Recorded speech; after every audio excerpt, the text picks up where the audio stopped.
somebody started attacking Westminster or Big Ben, I think ordinary English people would be out on the streets as well. When you start bombing them in the name of freedom, you're not going to get the change that you want. More war isn't going to make it any better. Are we closer to a point where Iran's nuclear ambitions have been weakened at all? You still have, 440 kilograms of, highly enriched uranium that we don't know where it is and we don't know how it's being used. Hello and welcome to Trumpworld. I'm Anushka Asthana, and this week I am in London. As we record right now, it looks as if the ceasefire between the US and Iran lies in tatters. At one point, Donald Trump said he was going to take control of the Strait of Hormuz and charge a 20% toll. But then, watch out for the whiplash. He totally U-turned and said, instead, we can have massive investment and trade deals with Gulf states. I spoke to all of them, and they would love to invest more money in the United States at record amounts, and that would be very acceptable. And this way, there's no fee. I don't like the concept of a fee. Make of that what you will. Then he returned to old threats, which some people would say amount to threats of war crimes. Next week, it gets really bad for them because next week comes the power plants. Next week comes the bridges. Meanwhile, Washington was rocked by the news that Senator Lindsey Graham had died after a short illness. He died after returning from a trip to Ukraine where he sounded in good shape. So, as you can imagine, that's led to a lot of conspiracy theories. He was a very close ally of Donald Trump, at least by the end, and he was someone who was really pushing hard on the issue of Iran, a real Iran hawk. Now, today, I want to talk about where we are in terms of the US-Iran war.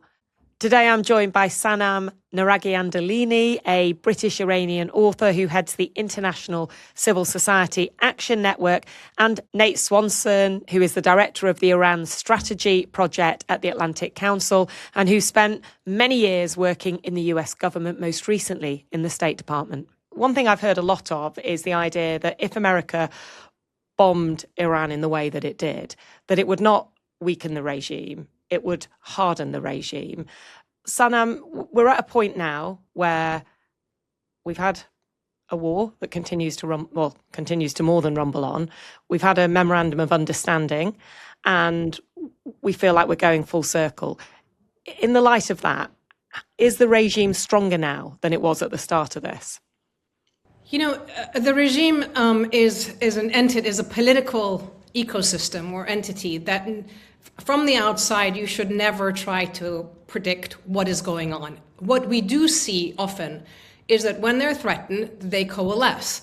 The minute the pressure is off, you see the different factions, if you want, fighting with each other. At the moment, we're seeing coalescing within the system. That's one thing. In terms of the public, what happened in January and in the run-up to the war, many people outside, many in the diaspora, and also we were hearing people inside were saying, yes, come back, we bomb, whatever it is.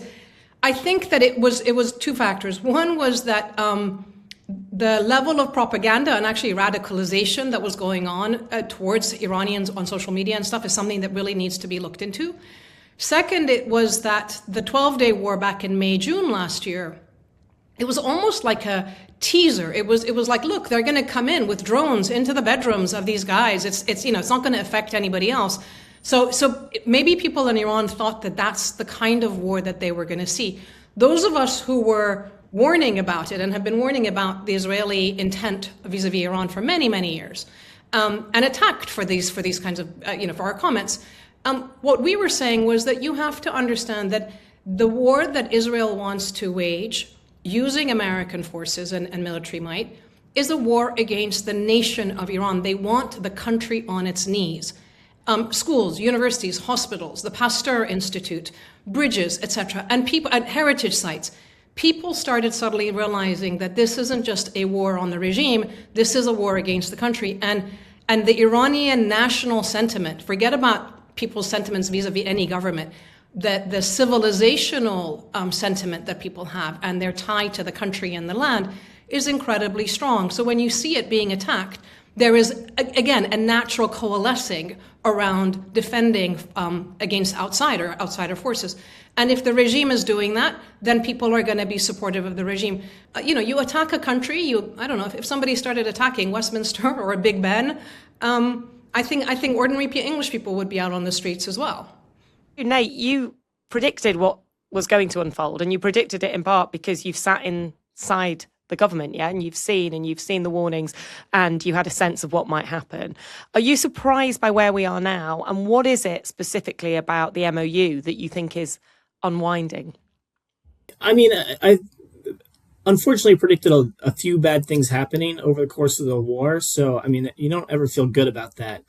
But unfortunately, no, I'm not surprised. So look, the MOU was just very, very weak, and just technically, right? There was, huge gaps in the language, and there was huge gaps in what they were trying to achieve. There wasn't a shared interest. Look, I think fundamentally, both sides still kind of view this as surrender talks. Like the U.S. thinks Iran, given their military superiority, thinks that Iran should be surrendering to our will. And I think the Iranian, regime coming out of this war is like, hey, we just won this war. No, like what you should be like surrendering to us, and like these are the peace talks. And so there was some very subtle or not so subtle irony about this being signed at Versailles. But look, the MOU itself was just extremely weak, right? It's left open to interpretation, and I think it did not address any core issue, but most notably the one that seems to matter most to the U.S. is it didn't address the Strait of Hormuz. You had two wildly different interpretations. And, you could see it, right? Everyone could see it right there that this could go either way. And so I think there was a hope maybe from some people in the U.S. like myself that, you're like, this MOU is bad, but it's certainly better than war, much better than war. So hopefully it works. But to work, it really required, I think, at a minimum, Iran to adhere to commitments that they didn't make.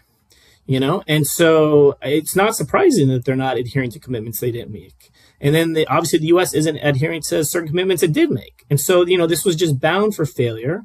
And I think it's unfortunate. And, more war isn't going to make it any better. So you're going to have to go back and I think really just solidify some of these details to make it possible to move on.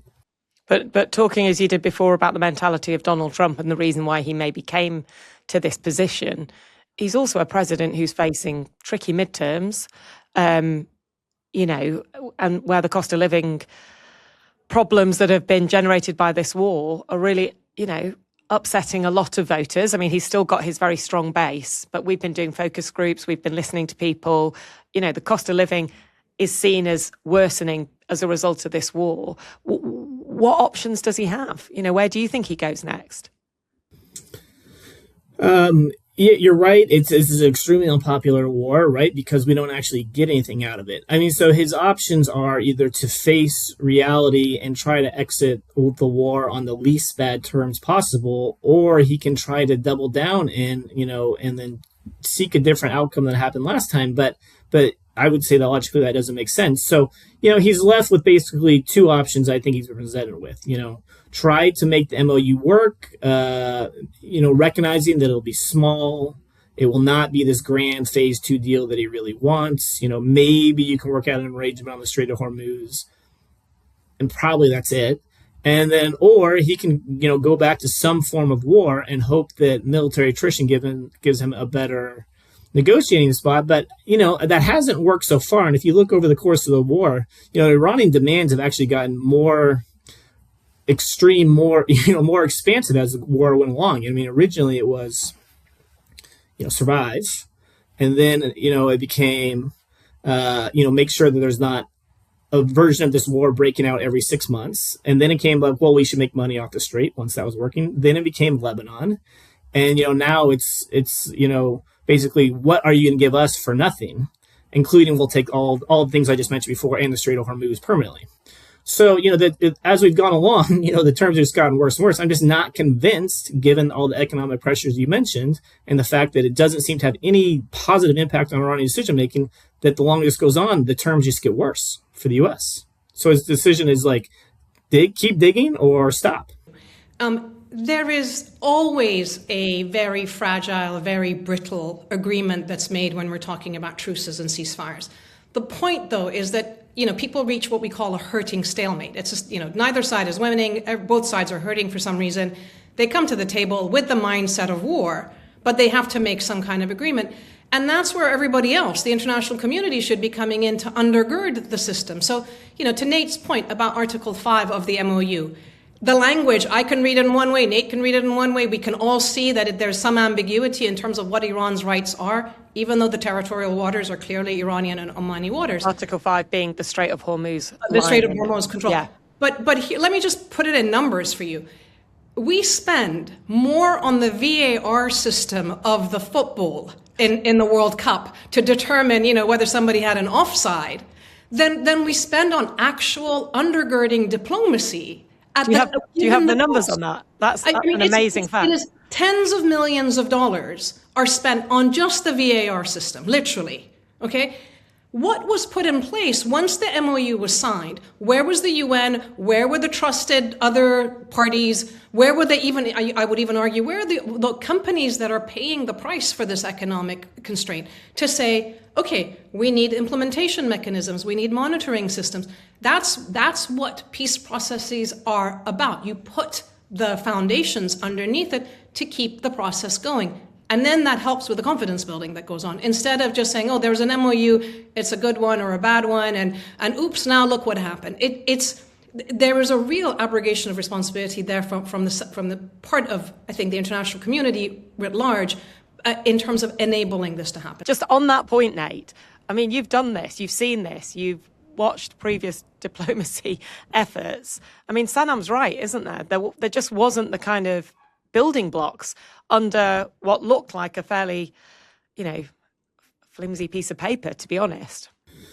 There wasn't. And I mean, I don't know how, I don't think we should blame too many other folks for this failing, right? I mean, I think the mediators are trying to do the best they can. I mean, it's a fair point that, the international community should be trying to do more, but fundamentally there's only two parties to blame, and it's the US and it's Iran. And so, I think the U.S. got one thing out of the MOU, right? That was getting it signed and signed immediately, maybe coincidentally on Donald Trump's birthday. Who knows? I'm thinking maybe it's not a coincidence. But, then Iran, I don't think was really, they didn't agree on anything. So, this was an attempt so from Iran's like, fine, we'll sign it now, but use our language, and then we'll try to figure out the details later. And that's not a real agreement.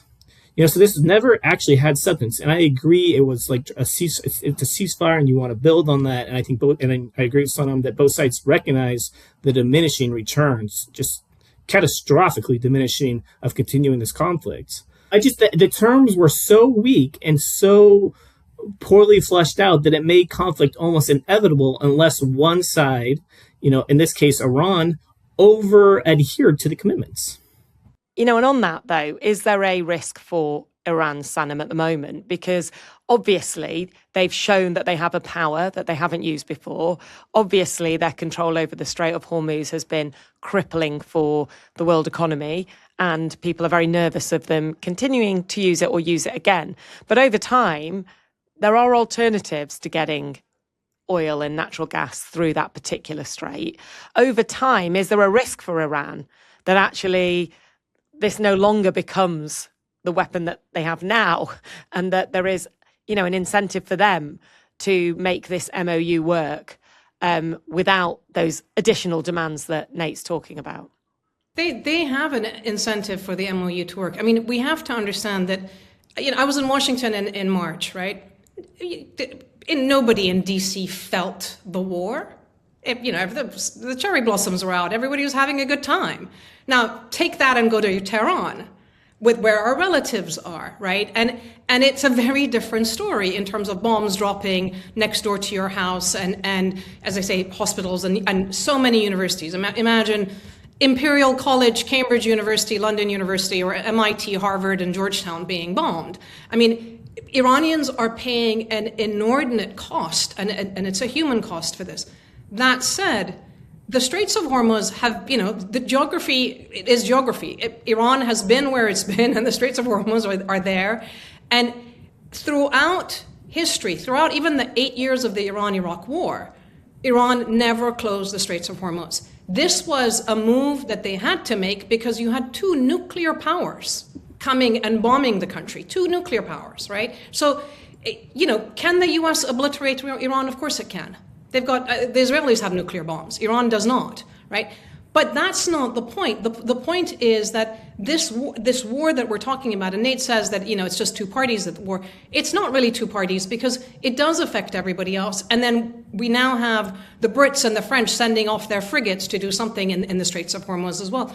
My point about how you put the building blocks around it is that the United Nations exists for this purpose, to stop international conflict. The Security Council, I know the US is there, I know it's dysfunctional, but grow up, folks. This is the moment where these international systems are meant to step up and do the right thing and get us back to peace and help change the mindset from war to peace. It could have been the grand bargain. It could still be the grand bargain. And frankly, if Trump were listening, I would say you can make it so that you've actually changed the nature of the region. But you're not going to do it by lobbing bombs and reneging from an agreement. At the moment, what we're seeing is that the U.S. has repeatedly shown that it is completely unreliable, going back from the JCPOA to last year to this year. You sign a piece of paper and it doesn't mean anything. And peace agreements are nothing more than pieces of paper. So until you let make the promise real. So I think the rest of the world does have responsibility here. And Nate, do you want to come back on that? Yeah. Well, look, just a really quick on that. If you turn back the clock, 9 months from now, and you think about where U.S. and Israel were, in terms of what was possible, you could make a really strong argument that you could have actually probably done a pretty good deal with Iran at that point. And we decided not to. We went to war, and now our hand's significantly worse. I think the opposite opportunity is now present there for Iran. I think they have the opportunity to make a pretty good deal that is in their interest in terms of sanctions relief, the less likelihood of military attacks in the future. And so that's where we are now. But to me, that is significantly undermined if they keep the Strait of Hormuz closes for a couple of reasons. One, you miss out on the benefits I just talked about. But two, for those who do want to restart war in Iran, and I think that's sizable communities in the U.S. and Israel and other places, you're already paying the costs, right? So right now, no future president's going to go into war with Iran knowing they can shut down the Strait of Hormuz again. But if the strait is already essentially shut down, you've lowered the threshold for entering into a future war. And I think that's where we are right now, right? The president feels like, stuff's not going through, so, he's willing to go to war. And then I guess just the last thing is just on the nuclear program, right? So if Iran, I understand everything Sanam's saying about wanting to move forward hypothetically with a nuclear weapon, and I do think there is sizable and growing constituencies in Iran and within the government that are considering that, but it does increase the likelihood of war. And they don't need it anymore, right? They have a theoretical what Rubio refers to as an economic nuclear weapon at the Strait of Hormuz. And that is an incredible deterrent that should keep them from being attacked again if they play their cards right. But right now, I'm just not seeing that. But to both of you, the Islamic regime killed thousands of people on the streets of Iran in January. It's clear that neither of you think that this war enacted in the way that it was enacted, and I think most experts I speak to would agree with you, was going to bring down the regime that did that. But there are a lot of people in Iran who want to see a change of government. Do you think, before any of this happened, that was something that was going to come? Because the JCPOA, which a lot of people point to as a arguably stronger deal than Donald Trump is going to negotiate now, wasn't going to change the regime, was it? And if not, what is the path to that? Or is that nothing to do with the international community, in your opinion?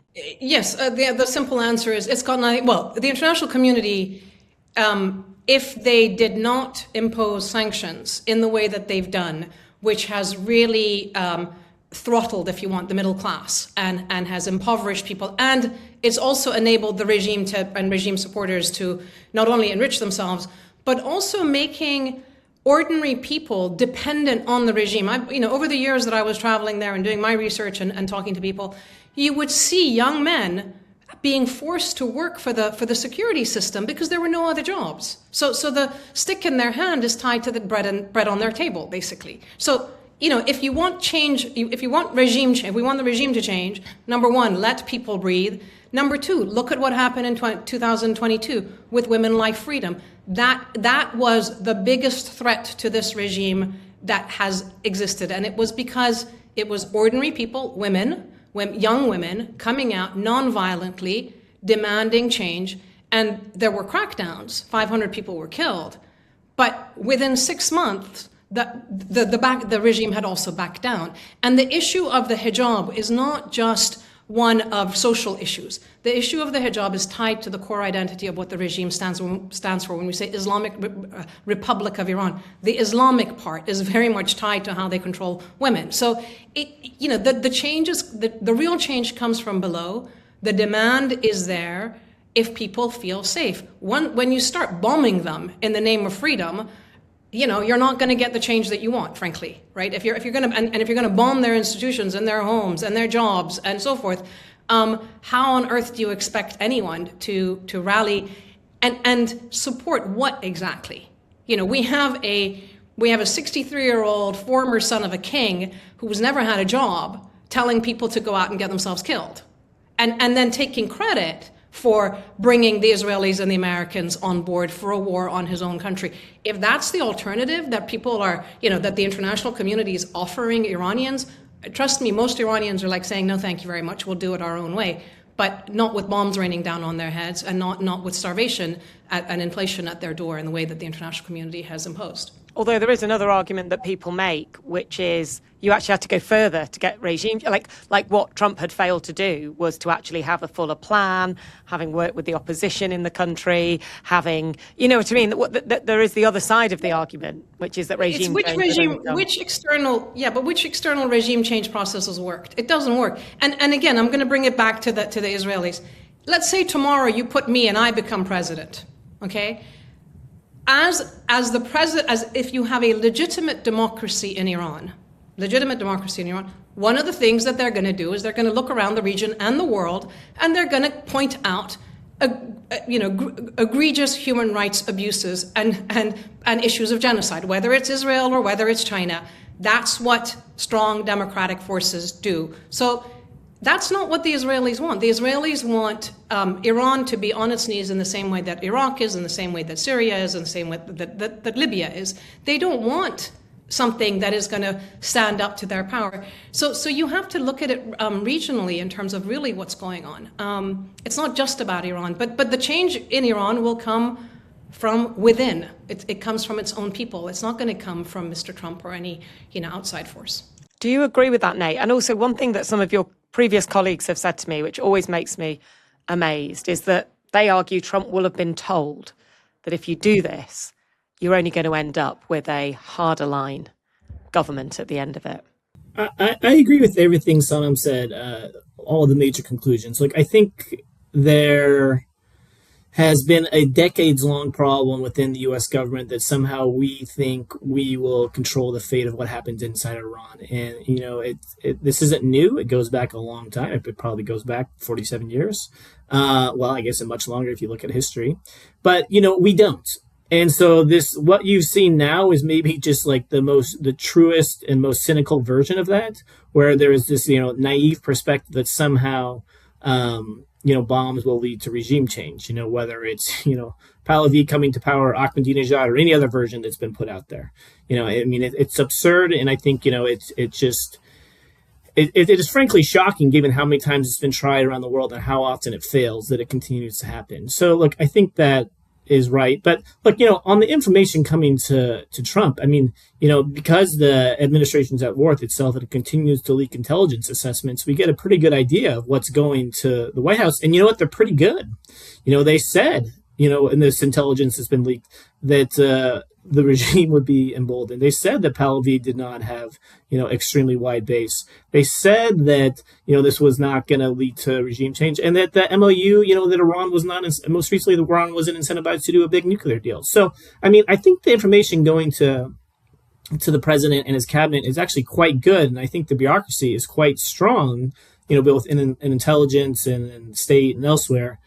But the problem isn't them. The problem is, this information goes to these cabinet secretaries and the president, and they just don't care, right? And I think the best example of this is, this expose that came out from the New York Times, about the cabinet meetings leading to war after Bibi came in February, where, there was like all these, so like no one even believes what, Bibi was selling, but they're like, but then no one would speak up and tell the president. And so, all these people are post facto on the record saying, we didn't think it would work. It's on them. It's on Marco Rubio. It's on these other people who might know this not work, but then not say anything. So, fundamentally, that is the biggest problem, is they just don't really care what outside people think. And there's a climate of fear on actually, saying something that might be unpopular. We've spoken a lot about the regime and the regime standing. Donald Trump quite quickly pivoted to what he says is the only reason for any of this, which is to prevent Iran's nuclear ambitions. Right now, where we are, with the war essentially restarting and the MOU appearing to fall apart, are we closer to a point where Iran's nuclear ambitions have been weakened at all?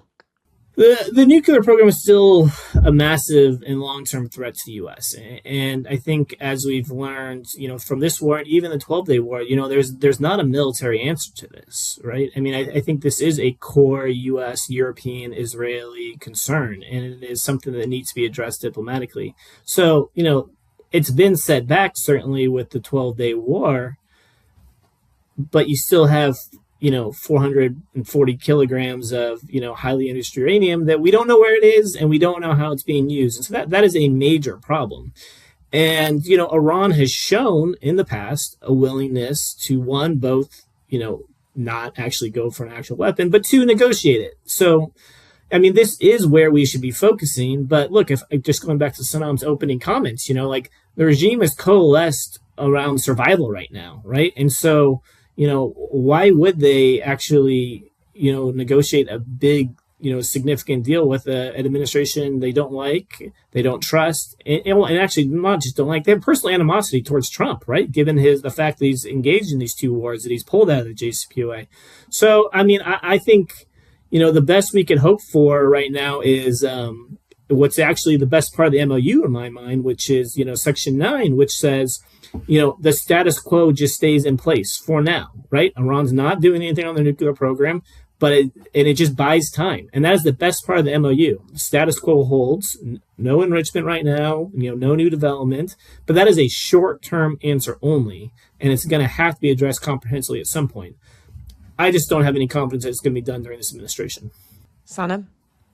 So, a few things. Again, I don't want to sit here as if I'm defending the Iranian regime because I have my own issues with the Iranian regime on personal and familial issues, long history. But from the standpoint of someone who's been in the world of mediation and peacemaking and so forth, look, Iran's military budget is something like 1% of the US's. Iran does not have nuclear warheads. Iran, as things stand, is not a threat to the US or to Israel.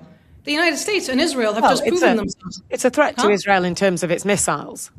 In terms of its missiles, but Israel has nuclear weapons, right? And they have, if you listen to what Netanyahu has been saying recently, he is beginning to make the threat both overt and implicit and explicit, but it's there.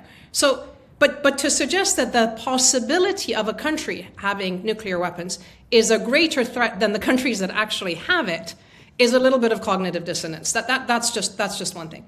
Second, they did the JCPOA. The U.S. reneged on it. They were in negotiations back in May. They were bombed, and the negotiators were targeted. You don't go killing the messenger. That's rule number one of diplomacy. They were in negotiations again in earlier this year, so much so that the Omanis, who never say anything about anything, had to come out the night before and say, hey, we're close to a deal, right? So they've always shown that they're willing to negotiate. And going back, this is not a regime that has had 47 years of full animosity with the U.S. They helped the U.S. in Afghanistan in 2001. They collaborated with the U.S. vis-a-vis ISIS in 2016 and in Iraq. So there have been moments where there's been convergence and coming together. And then every time there's been kind of trying to come forward, there's been somebody, we know who the somebody is from behind that's tried to destroy the progress. I genuinely think that a continuation of war, is bad news. Secondly, if anything, the last 6 months have maybe turned a lot of ordinary Iranians who would not have been pro-nuclear weapons, actually turned their attitudes to saying, well, maybe we need it. I think that still within the regime, there are plenty of people who don't want it, who understand that this is not a good deal, a good idea, and that's where we might see some of the divisions that they're not necessarily showing outwardly. But from an ordinary public standpoint, when they see that Ukraine gave up its nuclear weapons and look what had happened to it, and Libya gave its nuclear weapons up and look what happened there, ordinary people are like saying, wait a second, why shouldn't we have it? Again, personally, that's not my belief because I don't think anybody should have nuclear weapons. But the negotiations are the only way to get there, and the mindset has to change. If we still have a mindset of war, it doesn't matter how often you negotiate. You're gonna assume war. The mindset has to change, and we have to think about the future we want, not the past. What's the future we actually want, and let that determine the nature of the conversation right now, and also the future we don't want. That's also very, very important in terms of shaping what should be prioritized right now. Thank you both very much. That is all we have time for this week from Trumpworld. Please do subscribe wherever you are watching this or listening to this. We will be back next week.